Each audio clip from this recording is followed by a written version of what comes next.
بسم اللہ الرحمن الرحیم۔ السلام علیکم ناظرین۔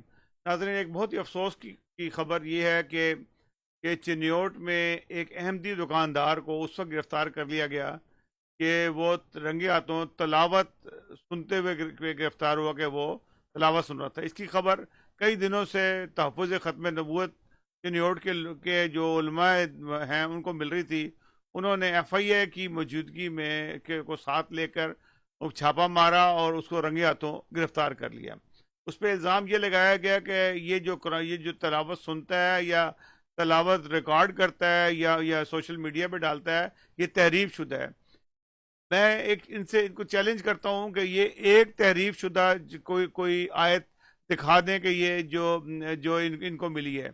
یہ صرف اور صرف ان لوگوں کے مولویوں کی خباثت ہے۔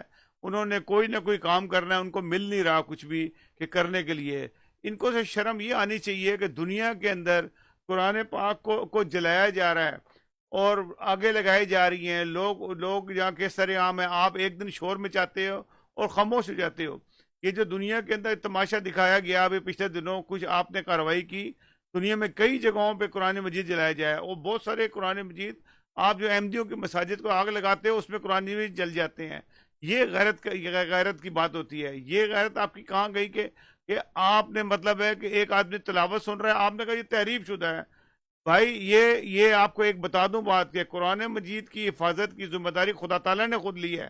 آپ اس بات سے منکر نہیں ہو سکتے کہ اس کی حفاظت اللہ تعالیٰ نے کرنی ہے۔ کہ آپ کون ہوتے ہیں کہ حفاظت کرنے والے، یا کون ہوتا ہے کوئی آدمی اس میں تحریف کر رہا ہے؟ یہ قیامت تک اس کے اندر کوئی رد و بدل نہیں کر سکتا۔ یہ ہمارا ایمان ہونا چاہیے اور ہمارا احمدیوں کا ایمان اس پہ مضبوط ہے۔ دنیا کے اندر جماعت احمدیہ جون سی ہے 200 سے زیادہ نسخے جون سی ہیں ترجمہ کر کے پھیلا رہی ہے۔ ایک نسخہ بھی دکھا دیں کبھی، آپ ایک نسخہ بھی دکھا دیں کہ جس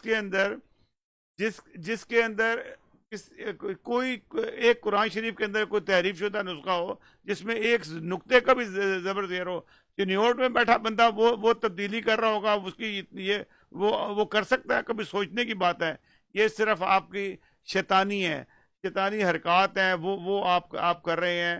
مجھے تو افسوس یہ ہوتا ہے کہ ہماری گورنمنٹ جو سی ہے، گورنمنٹ یہ نہیں دیکھ رہی کہ یہ ایف آئی اے کو اس کام میں لگا دیا ہے، اور ایف آئی اے بھی چل پڑی ایک شریف آدمی کو، ایک پاکستانی کو جو ایک اچھا کام کر رہا ہے، آپ اس کو گرفتار کر کے لے گئے۔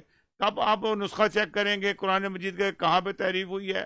پورا قرآن شریف کون پڑھے گا، کون بتائے گا؟ اور وہ اتنے دن بیچارہ جیل میں سڑتا رہے گا۔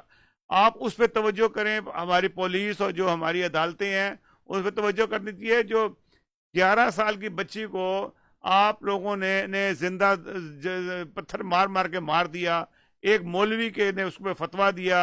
وہ واقعہ یہ تھا کہ اس بچی کا رشتہ مانگا گیا، رشتہ نہیں ملا تو اس کے اوپر بدکاری کا الزام لگا دیا 11 سال کی بچی کے اوپر۔ اتنا ظلم ہے جس کی کوئی انتہا نہیں۔ ماں باپ کو بھی ڈرا دھمکا دیا کہ جی بچے پہ پتھر گرا اور یہ ہو گیا۔ اس کے علاوہ جو روزانہ واقعات وہاں پہ ہوتے ہیں، پاکستان کے اندر واقعات ہوتے ہیں، کتے سڑکوں پہ دندناتے پھرے ہیں۔ 100 سے زیادہ افراد جو سے ہیں کتے کے کاٹنے سے مارے گئے۔ مطلب یہ بھی کبھی دنیا میں کبھی سنا کہ کتے جو سے ہیں، میں انڈیا میں دیکھا، میں نے بے تحاشا کتے ہیں لیکن کتوں کو میں نے کاٹتے نہیں دیکھا۔ پاکستان کے کتے ایسے ہیں کہ جو انسان کو کاٹتے ہیں اور وہ مر جاتے ہیں۔ 100 کے قریب لوگ جو سے ہیں وہ کتے کاٹنے سے مارے گئے ہیں۔ آپ کے پاس ویکسین موجود نہیں ہے، وہ اس پہ کوئی مولوی شور نہیں مچا رہا۔ روزانہ بچیاں اغوا ہوتی ہیں، ان کا ریپ ہوتا ہے، آپ کو اس کی کوئی تکلیف نہیں پہنچتی ہے۔ ایک احمدی قرآن مجید پڑھ رہا ہے، اس کی آپ کو تکلیف پہنچتی ہے۔ آپ دیکھیں بچوں کے ساتھ مسجدوں میں مولوی بدفعلیاں کرتے ہیں، روزانہ خبریں آتی ہیں۔ جو بھی چھوٹے بچوں کے ساتھ واقعات ہوتے ہیں قتل کے، آپ کہیں کا بھی واقعہ قصور کا واقعہ لے لیں، کہیں لے لیں، اس میں مولوی یا قاری یا موذن وہی انوالو ہوگا، اور کوئی آدمی کسی کہنے کو بدماش ہے یا اسمگلر ہے وہ نہیں انوالو ہوگا، مولوی انوالو ہوگا اس کے اندر۔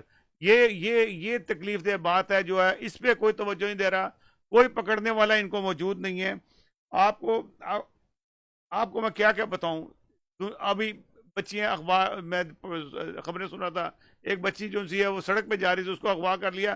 آج 1 ہفتہ گزر گیا، اس بچی کا کوئی پتہ نہیں ہے۔ ان کو پتہ کرائیں کہ یہ جو واقعات ہو رہے ہیں یہ ختم ہو.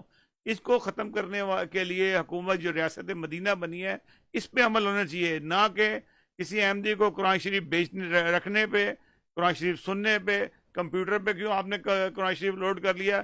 یہ جرم آپ بنا رہے ہیں اور یہ تو انتہا کی زیادتی ہے. آپ قرآن کے عذاب سے بچیں. یہ کبھی بھی اس کی معافی نہیں ہوگی. جو آپ شرارتیں کر رہے ہیں، ان مولویوں کو میں کہتا ہوں کہ آپ شرارتوں سے باز آ جائیں اور قرآن کے عذاب سے بچیں. شکریہ.